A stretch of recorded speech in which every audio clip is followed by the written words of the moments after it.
You are listening to Hit Play, Not Pause, a feisty menopause podcast for active, performance-minded women. I am your host, Celine Iyengar. Each week, I bring you advice from athletes, scientists, researchers, and other experts to help you feel and perform your best, no matter what your hormones are doing. This show is a production of Live Feisty Media. Hello, strong, feisty women. So this week, we are going to take a little bit of a tangent and talk spiritual fitness. Or maybe the best way to put it is exercise for your soul. Because it's not really religious per se, but more about letting go of the stuff that's holding us back and finding our real purpose and passion for the second half of our life here during menopause and midlife. And I really loved this conversation.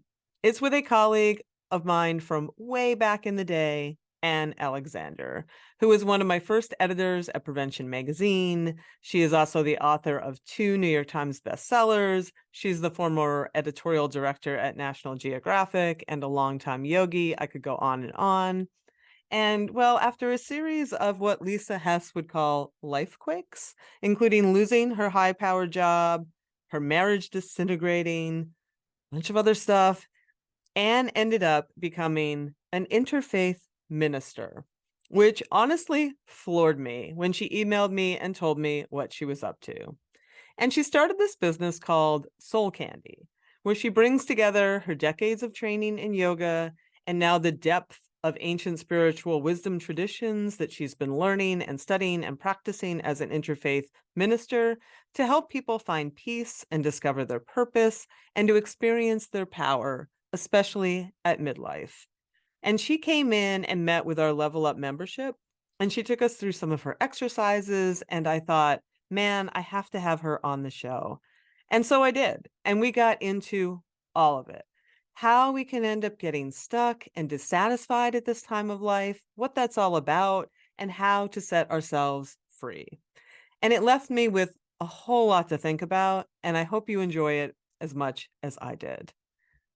I do just want to note that since Anne is an interfaith minister, we dive into some traditional cultures throughout this episode. And I wanted to just make it clear that we are talking about how other cultures view menopause and midlife. And when we're talking about that, Anne is specifically pulling this through a traditional lens as a world religion scholar. So it's a lot of 10,000-foot view stuff. And the conversation is obviously coming from 2 American white women, and I just want to acknowledge that. And we just want to realize that this does not reflect all the people living in the places that we're talking about right now. And that was never the intent. It's more about if you wanted to pull the best ideas from the traditions around the world and try to see menopause through those specific lenses, what that would look like. And man, there are so many better ways to look at midlife and menopause than we tend to do in our culture right now. So that's the point of all of this. It is really a lot to think about. And man, if I'm ever queen of the world, shit will be different. Anyway, before we get to it, as always, check us out and give us a follow at Feisty Menopause on Instagram and Facebook. Sign up for my free weekly newsletter at feistymenopause.com. While you are there, check out our Level Up membership where we have sessions with experts like Anne and others, and we also offer sponsor discounts. And thanks again for all the 5-star reviews and the nice things that you're saying about the podcast on Spotify and Apple. I really appreciate it, and it definitely helps the show to continue to grow as we go into our, can you believe it, 4th year. All right. Very quickly before we get into it, quick thanks to Cool Jams for their continued support. Their wicking temperature regulating PJs are so soft and comfy that I think they're actually helping like lull me into sleep faster when I get into the covers, which is awesome. Except I feel like I'm never going to get through my latest book because I keep drifting off like 2 pages in, but that's a good problem to have. So thanks, Cool Jam, for your support. You can click the link in the show notes and use the code HITPLAY, all caps 1 word, to get 15% off all Cool Jams products today. All right, enough of me. Let's have a few words about our awesome sponsors and get on with the show. Okay, Anne. Well, we just like caught up on our lives for about 15 minutes since we're all warmed up. For those who don't know, Anne Alexander we go way, way back. I met you when I was in my late 20s, just getting my feet wet into this whole publishing thing. And I thought you were so cool and established in the whole publishing thing. So I'm really psyched that you're here and talking to us about something. Back then I might have had a glimmer. You were very into complementary medicine, I remember, and sort of Yeah, already looking at how other people viewed health and how other people viewed, around the world. I remember that about you very well. And I thought, wow, that's cool. That's such a nice thing to bring to a magazine like Prevention. And I thought that it expanded the audience so well. So I'm interested in doing the same thing here, expanding our exercise, fitness. We'll get into all of that into this more spiritual soul realm, if you will. But before we start, how did you make this move yourself? oh, well, I think in some ways I didn't make it voluntarily, Mm. so yeah, you're right. Going way back in the day, I have been, really interested in looking at things from like different perspectives. So yeah, I mean, complementary medicine, alternative health, what's the mind body connection, all of that stuff. Um, so that's kind of been like a side pursuit, going to like, a new age health spa and doing like one of those heat lodges, or I Mm. was actually sent for a story to do past life regressions for a week, and just sort of playing with that tension between, I think this is like complete hogwash versus like, okay, well, what can I learn from this experience, and just kind of playing with that tension between, I don't know what to think, but I'm allowing myself to think. I'm allowing myself to have the experience, and just kind of see and experiment. So, that's always kind of just been a part of what interests me, and kind of like what's on that frontier. What are we not talking about yet? So that's always been really interesting. But actually, really kind of getting into this spiritual realm, there's a beautiful book. It's called Richard Rohr, Falling Upward. And he talks about this entry point into the second half of life. And that for some people, it comes with a crash. And so you and I knew each other at Rodale, like the first time and the second time. And so, I was in the mode of like big job, big money, big prestige, top of my game. I'd written 2 New York Times bestselling books. On the Today And Show. and the Today Show, I was regular on the Today Show. I mean, the whole 9 yards, right? And yet internally, my compass was off. Like I knew something wasn't quite right. And like I wasn't happy. This wasn't the thing. This was like I was in this state of discomfort. And then I got let go. Rodale was going through its, machinations. And I was in the very first wave. It was 8 days before Christmas, didn't see it coming. I'm usually like the turnaround special. I come in and let people go. I come in and turn things around. Like that was my job. That's what I Yeah. did. And I loved it. I love bringing kind of out of control businesses back to, how do you serve the customer? How do you bring this thing back to center? And so to be let go at the top of my game, like it was so hard. And so I felt, humiliated and all of the things that people feel.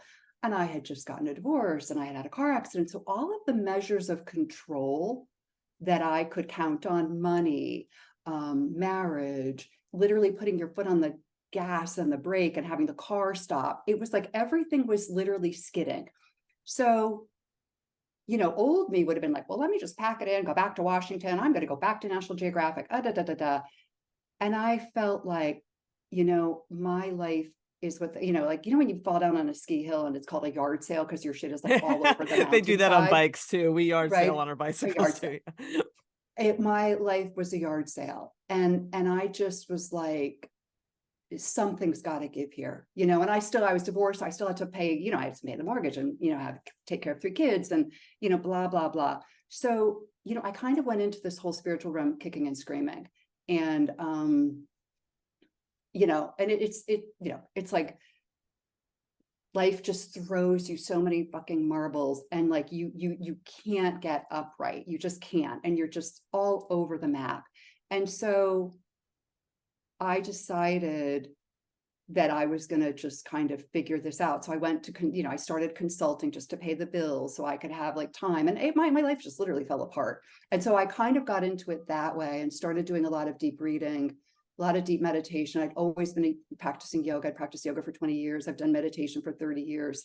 And something kept calling to me to say, this, I need to pay attention to this. I need to figure this out. And I just started thrashing. So it's been this kind of evolution. And then eventually, I sort of started to feel like I had found my footing, and I went to seminary school. So I've actually been actively studying spirituality, and got ordained as a minister, I guess, a year and a half ago.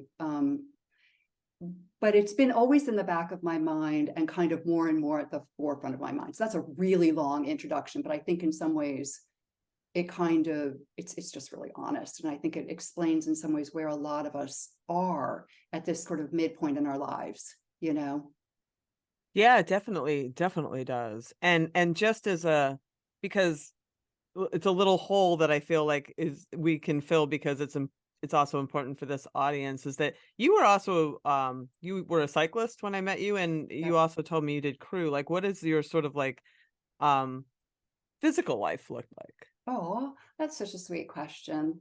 My physical life has always, thank God, been just pretty, like, I look at you and you're like the ultimate hardcore. So like, I've got to like, there's like stages and sort of grandeur that I don't, those are stages I don't stand on. But in high school I was, this is going way back. I was varsity rower. I was a varsity rower in college. I've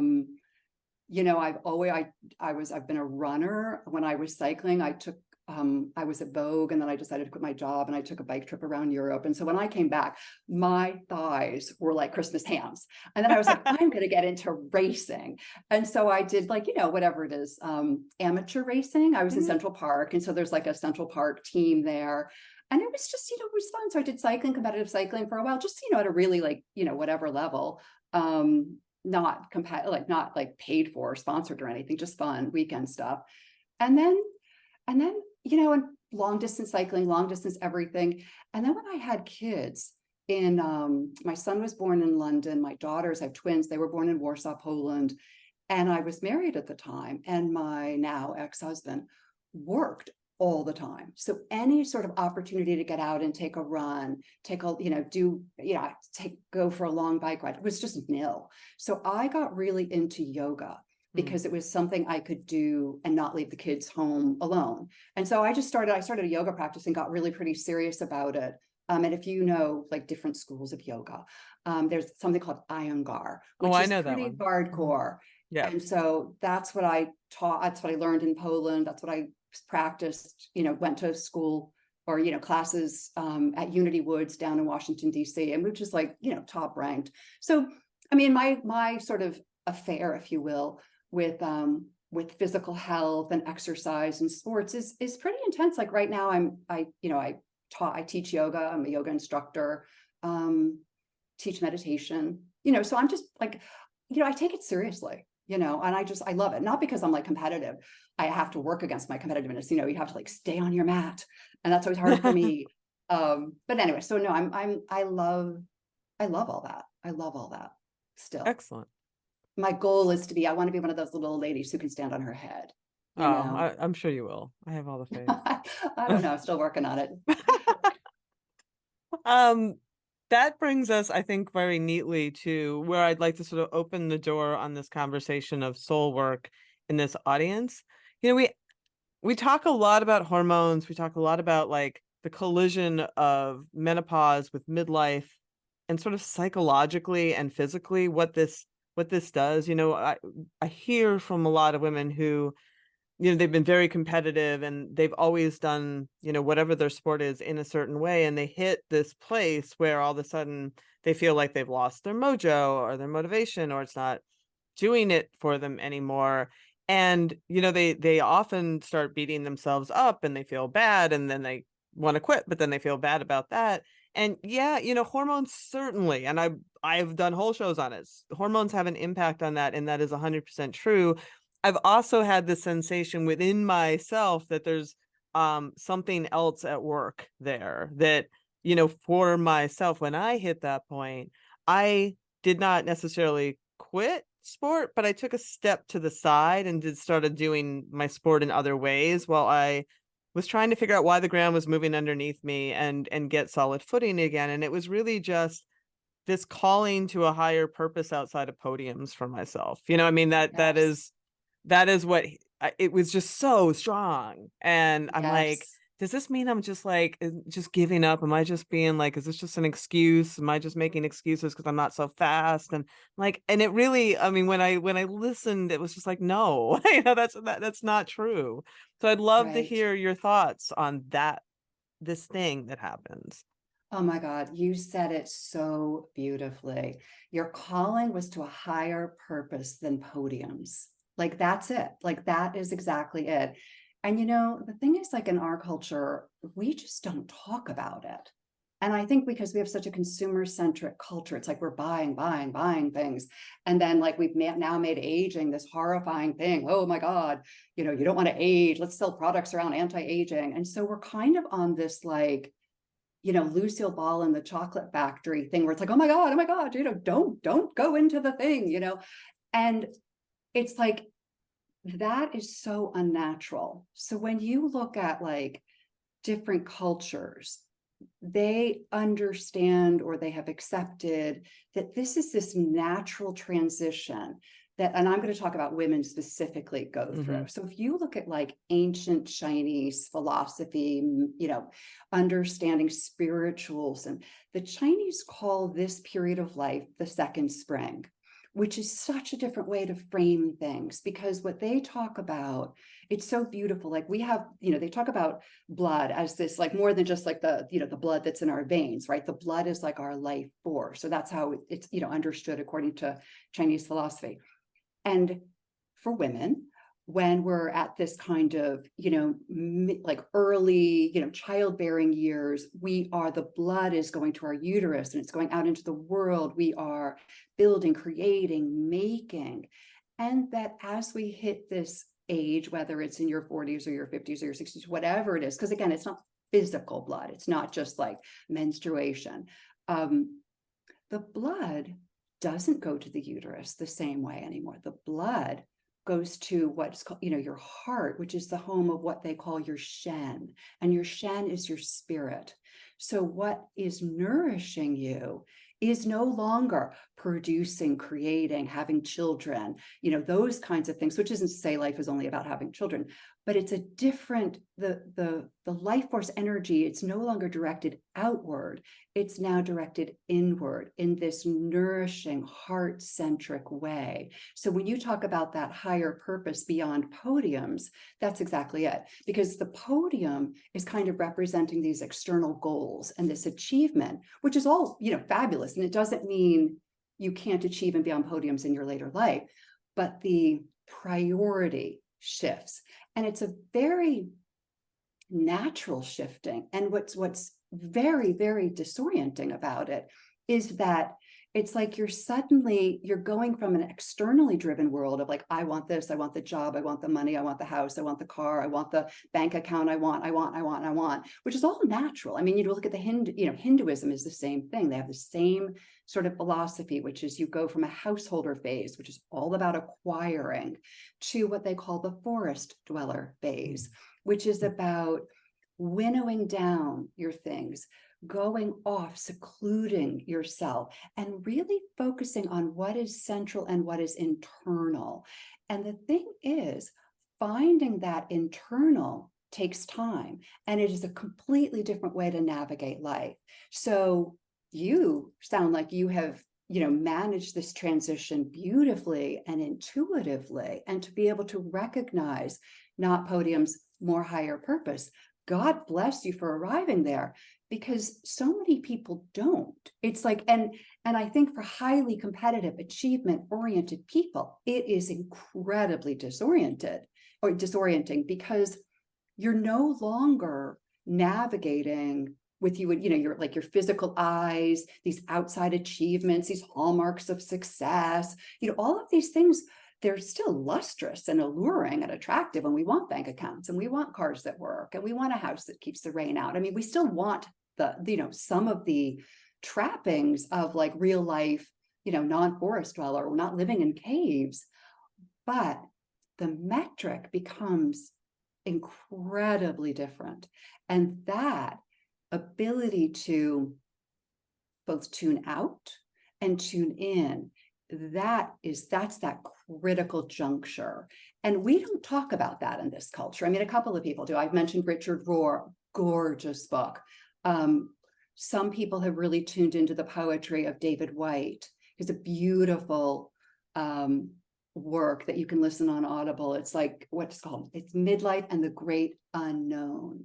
And he begins with this beautiful quote from Dante, and it's in the middle of the road of my life, I fell into a great unknown where the way was utterly lost. And that's exactly it. And we're talking like Dante was no shrinking violet. I mean, these are people who are highly attuned.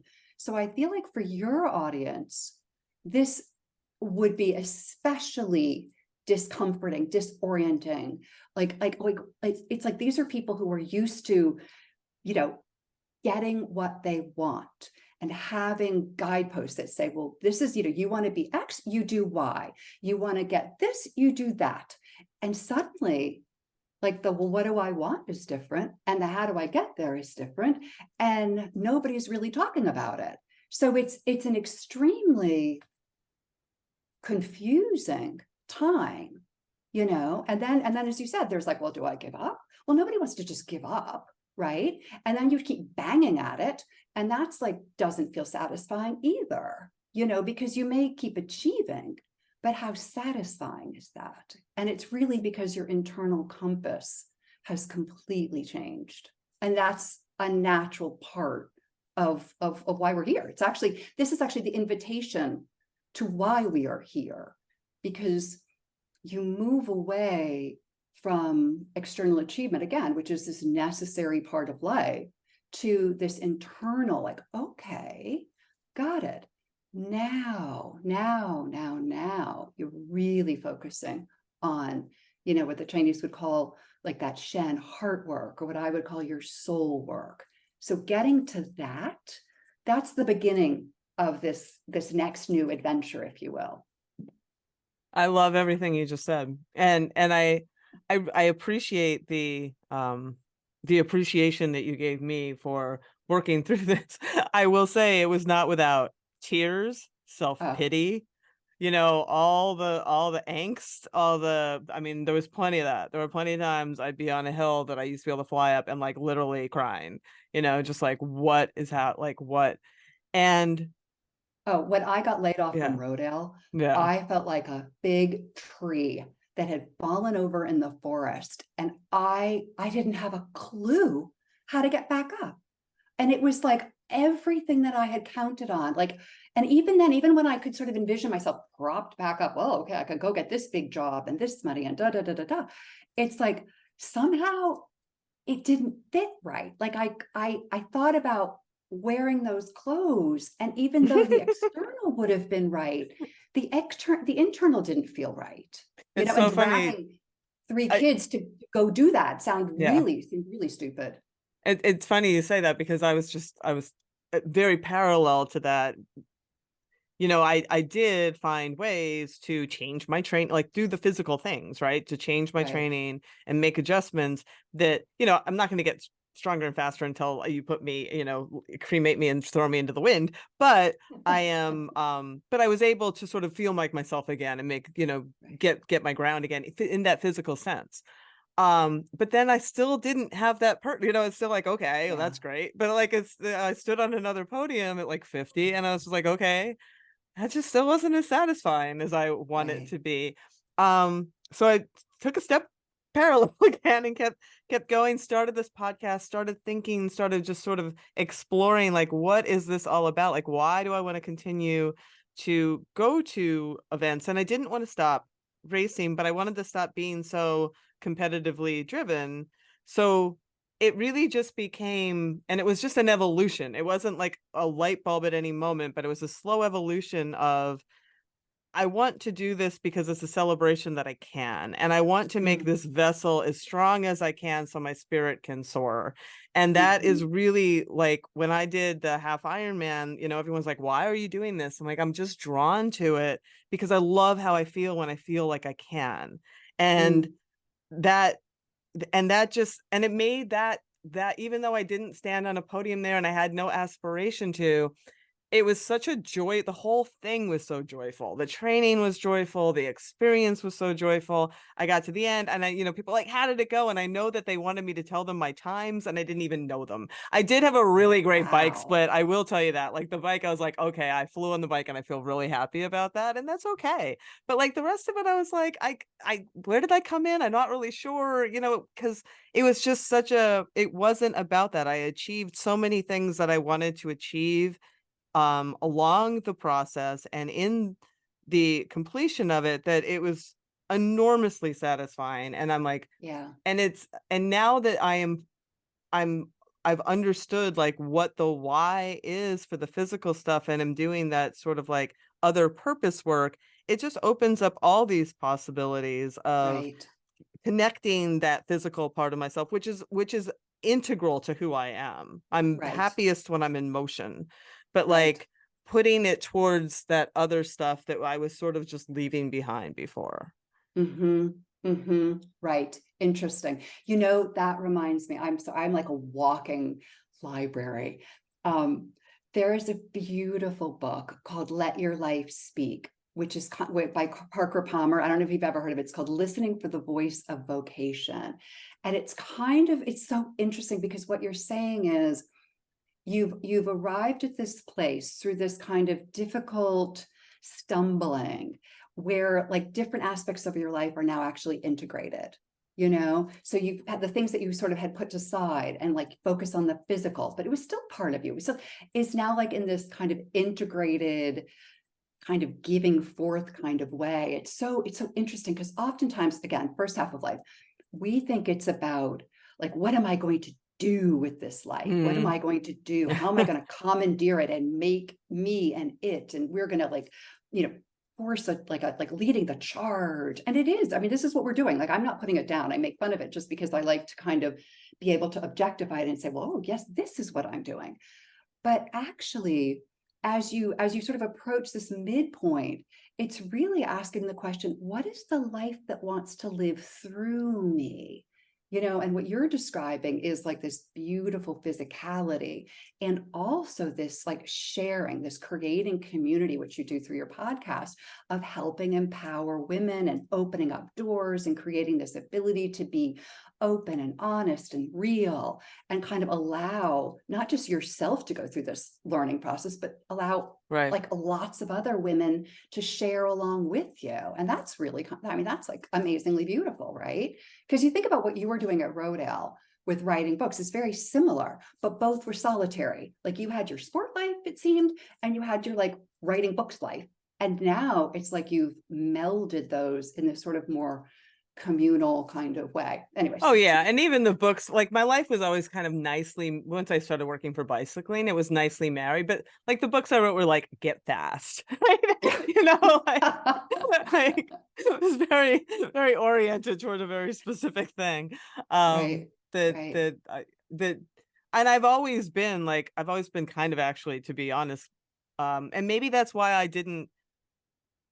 I haven't really thought about that. Maybe that's why I didn't meld those worlds quite as much, because I can be kind of existential and nihilistic sometimes. Like, what is this all Mm-hmm. about? We're all going to be dead in Right, 100 years. Like, I mean, if I right, let myself go there, it goes there in bad ways. So right, um, it like keeping that sort of at bay probably was good for my head, right. in a number of ways.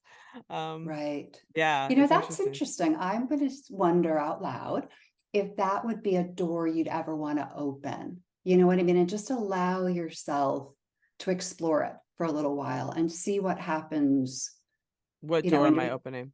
like the nihilistic door, like the we're all going to die door, because, you know, it's just interesting when you go into, like, I mean, my experience has been when you go into kind of deep meditation or even like deep yoga, you know, and it's like, is this a physiological thing? Is this a spiritual thing?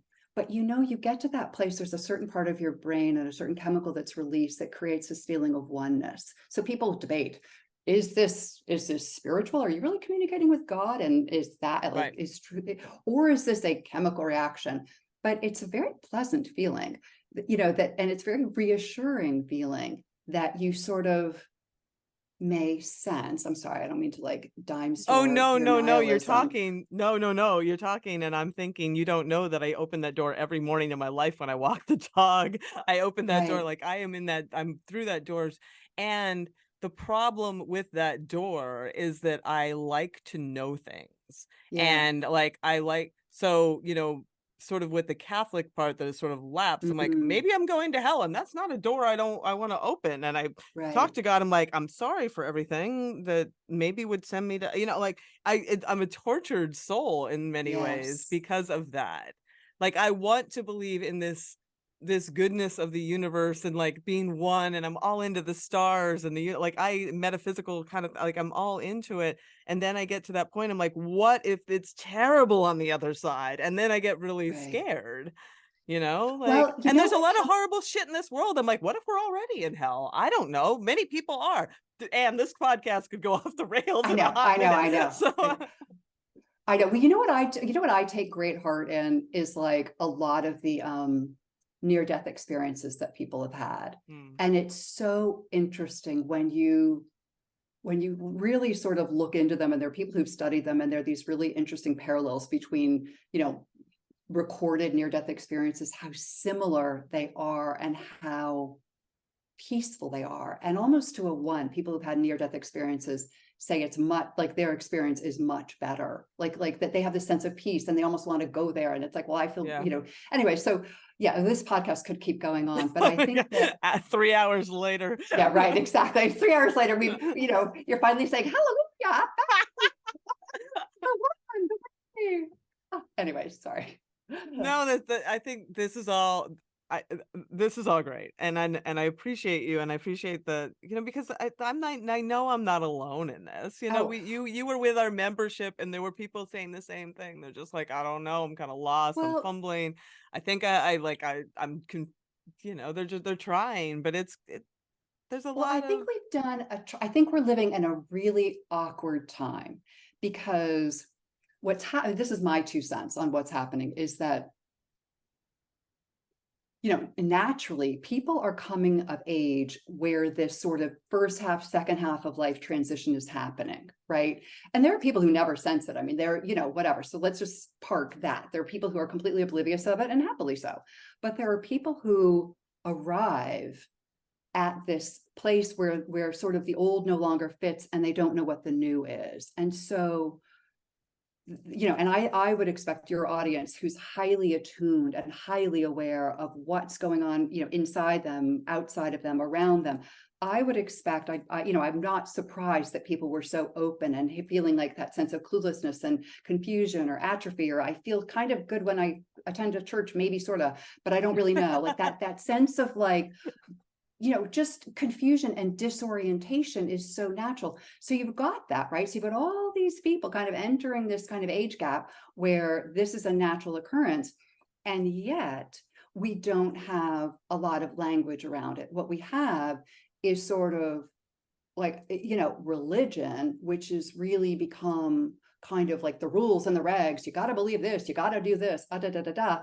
And you also have a lot of schools of different faith schools or different churches these days, which are very divisive, you know, preaching things which intuitively you kind of think, well, that doesn't make sense. Why would God make that person a bad person and this person a good person? Or like, well, it just doesn't make sense.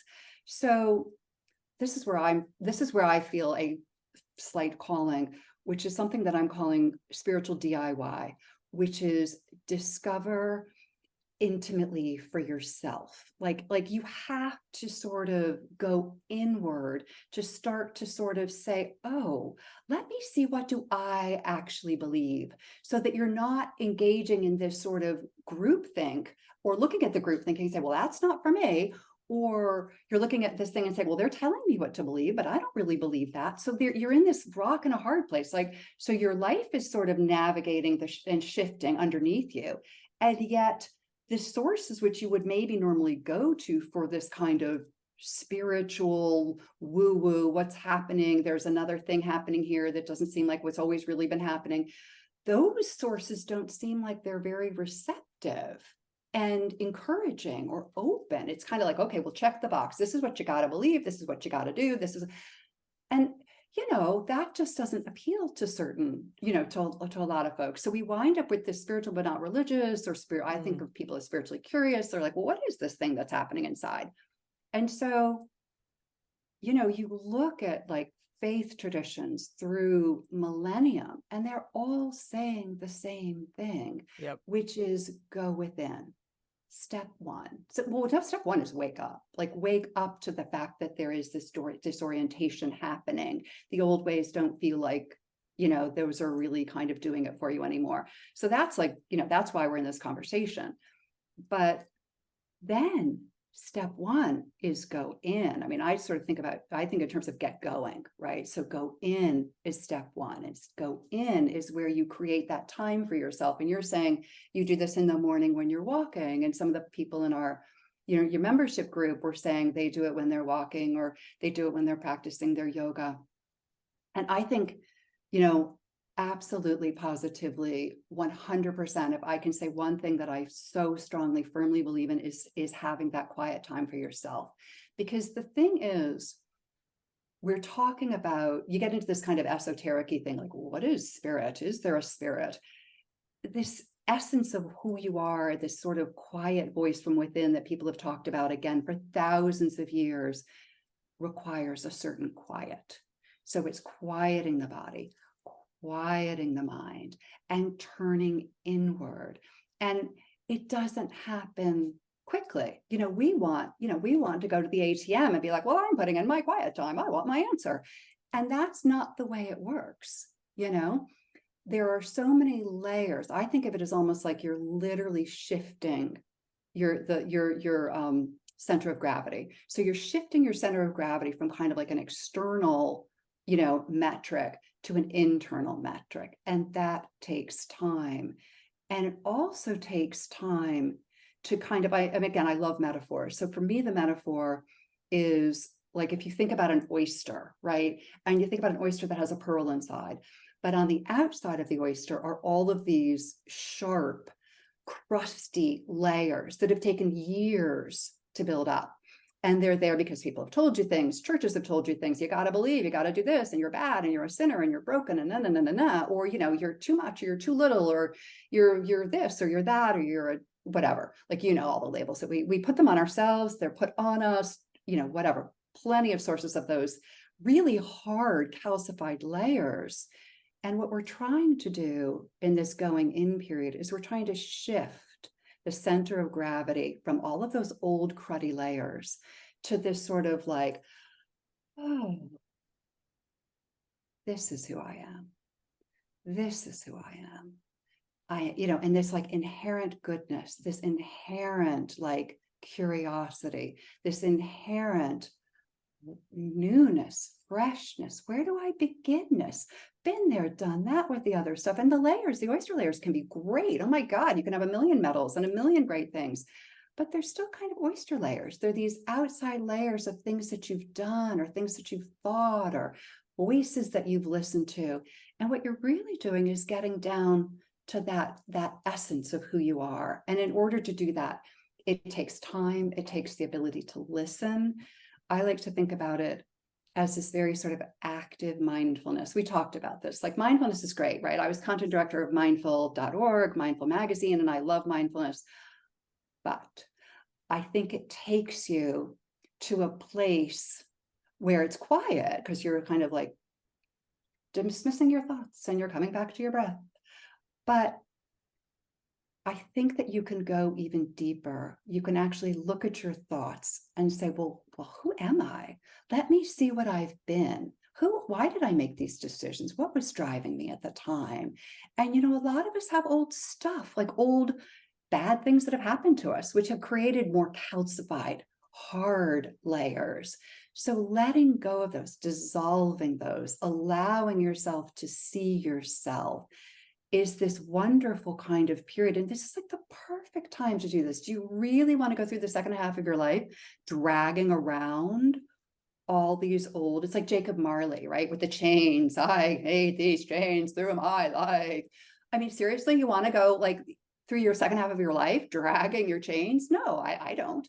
So anyway, so it's, if you go in and you allow, I have the soul practice that I've sort of created, and it really helps, because otherwise you're like, well, what? I go in, what? Like, what do I do? It's like, I feel like you need like a process or a guide, and with a plan. You need something in there saying, well, try this. And then, of course, adapt it. If it works, great. If it doesn't work, no worries. But for me, the soul practice is sit, settle, and sift. So just start sifting through your thoughts. What am I thinking? What am I feeling? What's coming up for me today? And it may just be like, hey, yesterday somebody said something that pissed me off. Or it may be like, let me really look at that ex-husband of mine. Let me really look at that relationship. Why did I enter into that relationship? And it's really this opportunity to see yourself, get to know yourself. It's like lifting the lid on the laundry and saying, oh, this is all this stuff I'm still carrying around. So S, sit, settle, and sift. O, open-hearted awareness. What am I feeling?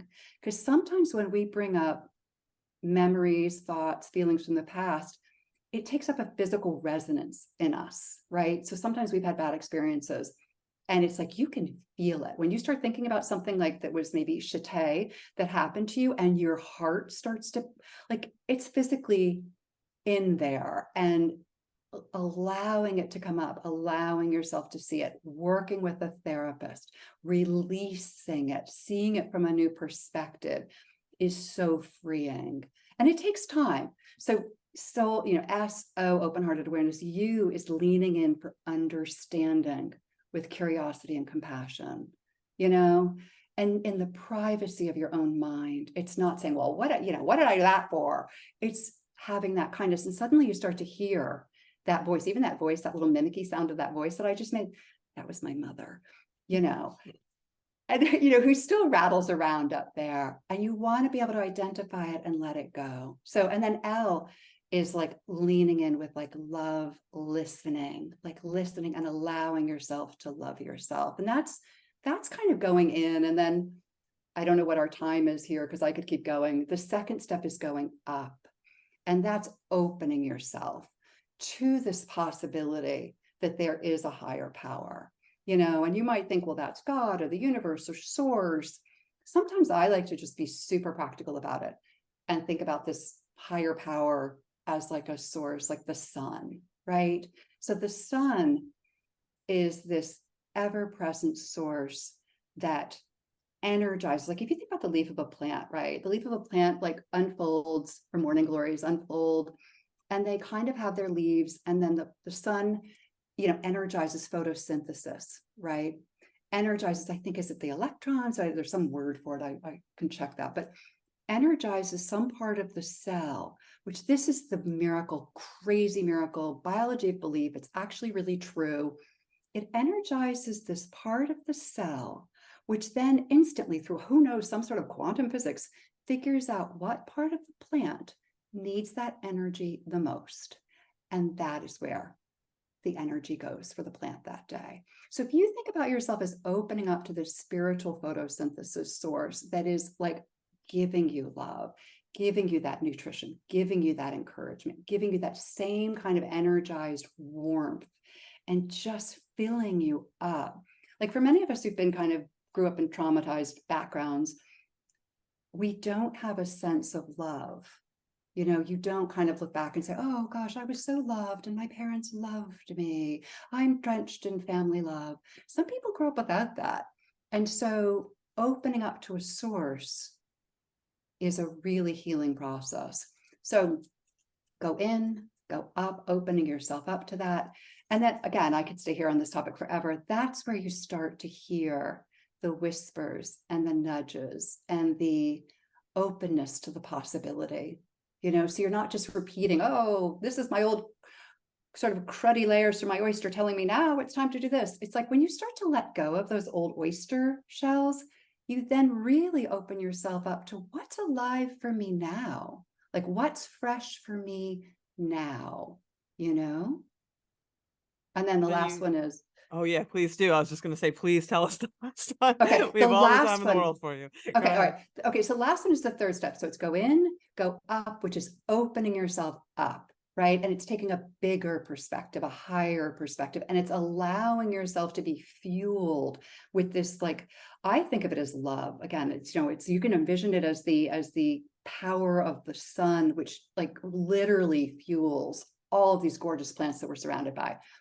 And the third, when you start, because if you stay here, if you do this process, go in and you allow all this sort of crud to go, and it's you start to open yourself up to, well, these new kind of ideas, these new whispers, these new thoughts, these new ideas. And over time, you start to feel them sort of calling to you repeatedly. And one day it might be, oh, I have this fantasy, I want to do this. And the next day you might have a completely different fantasy. Oh, I think this feels really good. Or, oh, I've always thought about that. Or, oh, little buzzy thing like, hey, I heard somebody was doing something and it kind of perked something in me. Over time, when you do this practice for a while, you start to feel, oh, that's what I'm drawn to. That's feeling like it. And then as you close the practice, you become aware of, okay, maybe what came up, and it's really good to write this stuff down. So you're really getting it up and out of your body. And then you start to think, oh, what was that nudge? What was that whisper? What was that message? What was that feeling that came up for me? And you act on it. You do something. And it can be an absolutely teeny tiny micro step. Maybe it's just writing it down. Oh, today I thought, I heard that word pilgrimage, or I saw that piece of direct mail come into my inbox, or I thought, oh, I read it. Let me just see. Let me remember that. I paid attention to that. What was it that captivated me? Let me go back to that. And you simply start. Oftentimes these are itty bitty, the tiniest little micro steps. And you just start to do something, like just maybe write it down, or you catch into it and you just sort of say, well, let me write that down. Let me think about that. Let me just note that. Let me take a tiny step. I remember I was living on a 10-acre farm out in New Tripoli, and I'd gotten downsized, and it was a freaking disaster, as I sort of told you. And I was like, oh, I could move back to Washington and get a new job. But it was more bigness, right? Like more bigness. And I was going to be like, ugh, I'm managing all these things. I'm spread out. And the strangest impulse came over me. It was like, you're too horizontal. You need to be vertical. And I was like, what does that even mean? What does that even mean? And I had to think on that for a few days. And I was like, I came to realize, I think what it meant was I was literally too horizontal. I was on a 10-acre farm. I was driving like crazy to get my kids into school and to this and da, da, da. And I was traveling down to Washington, D.C. as a consultant. And it was like, what if I just went vertical? What if I just got a smaller place?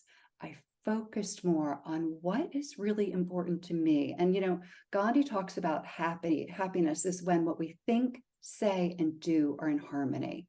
And it was like, I was all over the map. I was like, oh, I'm a consultant. Hey, let me just like be all happy hat with this. And, I was literally all over the map. And this was about, becoming more vertical, becoming more aligned, becoming more like in tune with myself.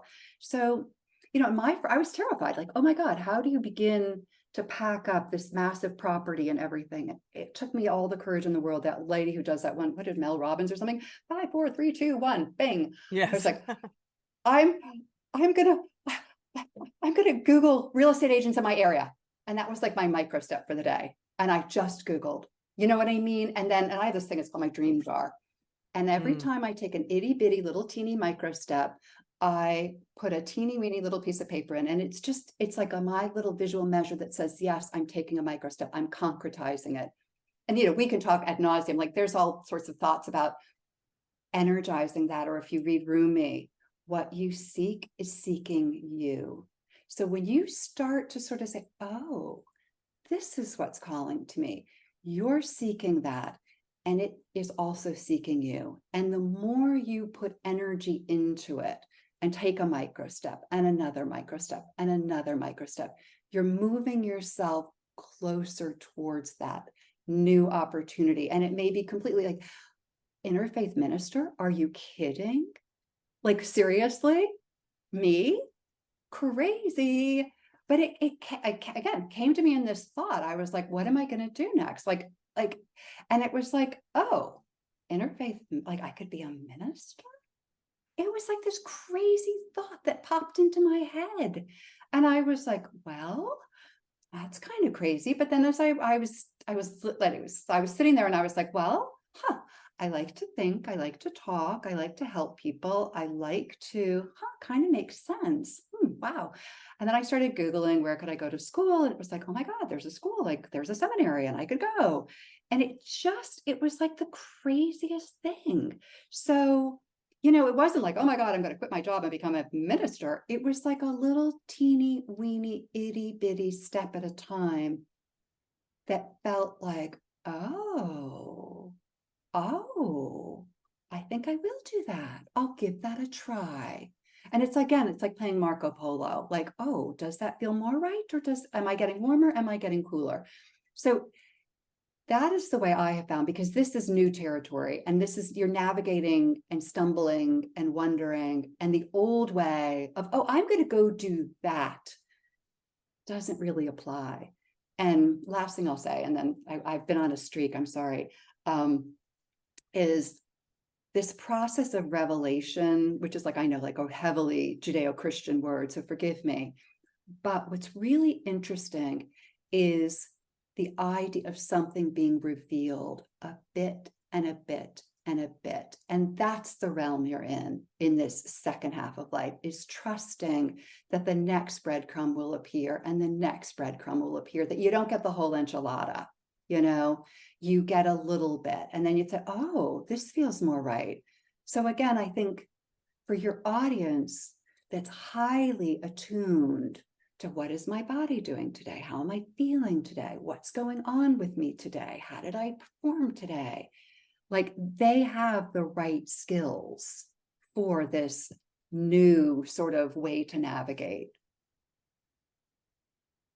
I could listen to you talk all day. I want, Oh, it's true. I want to, I love that you sort of brought that, around full circle to where we started with the audience and what is going on, because a lot of what you're talking about, has come up on the show in other ways. Like,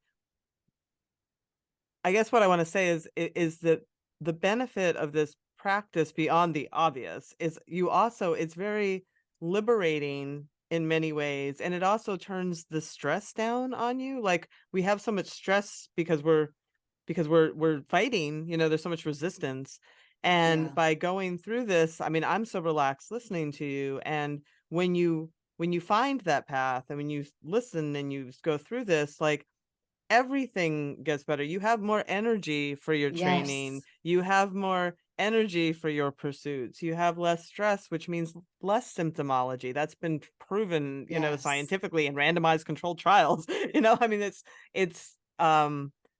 yeah, Yes. it's such a, and that's why, when we first started talking, and you're like, I'd like to talk to you about what I'm doing, and I was like, yes, I 100% I see a fit for this show and this audience, because this these issues they're an undercurrent in all of Yes. us, and sometimes they pull us under, and Yes. this is talking about, like, Yes. letting us free, and I really love that. I love that too. And I love that sense of liberation. And that is such a beautiful word, because, I think it's the Hindu word is moksha. And it's liberation and it's lightness. And that's what you're going for, right? So you spent the first half of your life acquiring all these things which you need to, the prestige and the awards and the job and the family and the furniture and the patio set. All of that stuff is like absolutely essential. That is part of why we're here. And now it's like this blossoming, this further sort of beauty is coming forth, and it's a very different sort of mechanism. It's now coming internally, but it's just as gorgeous. And I feel like your audience, because they are achievement oriented, in some ways they want to be like their best. These are the perfect people to know that this landscape really is shifting, and that this really does require a new skill set, and that it's like this entirely new opportunity that's unfolding. But I think if you unless you know that, it is extremely frustrating. It's extremely frustrating. And I think the other thing to know is that you just get a breadcrumb at a time.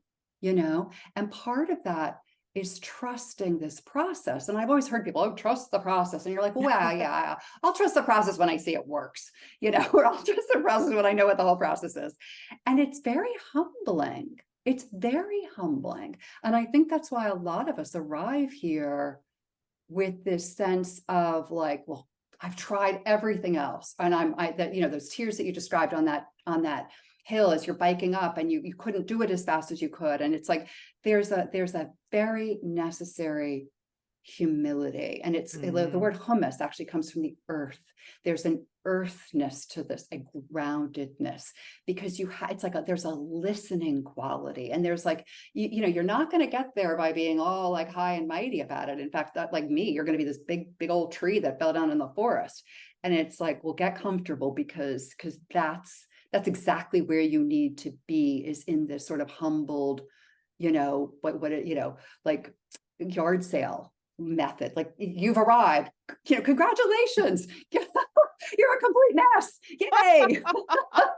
Let the work begin. Now the work begins, right? You're in the absolute right place. Yay. But it's also really gratifying. It's also really, really, really gratifying, and weird and bizarre and lovely. And yeah. And then you start saying like weird things and like kind of talking gibberish, and, like me, but seriously, you're in good company. You have to listen to this David Whyte, Midlife and the Great Unknown, because he just, oh my God, with that Irish accent, he just talks and you're like, oh yes, that's what I feel like. Oh yes, anyways, it's all good. It's all good. But I honestly, I feel like we don't talk about it enough. And we think that like, that there's a pill that's going to fix it, or, like we get our hormones back under control. And I mean, all that stuff is necessary. We want our hormones to be good, and we want to do strength training, and we want all that stuff. But it's like, you don't want to miss that this is actually, I don't know if I'm going to call it the fun part, but there's actually big prizes behind, door number 2, which looks like a shit show. There really are. So, all good. I'm going to leave it right there, because I couldn't agree with you more. And that I've not said it that way, but I like that. I like saying it that way. Thank you. Thank you. I don't even know what else to say, but thank you. Oh, thank you for having me. I love this. I feel like I talked your ear off, but you've given me such an opportunity. I hold all this stuff inside, and it's like, whoosh, it feels so good to let it out. So thank you very much. I appreciate it. Really do. Well, that's our show. Come on back next week when I sit down with Meredith Root, one of the founders of Tactic Functional Fitness and Tactic Functional Nutrition, where, along with her partner, Alex Parker, they have amassed a huge online following and are really pushing back on some of the destructive narratives that keep women from reaching their full potential. This was a great one, so come on back for that. And until then, as always, stay feisty.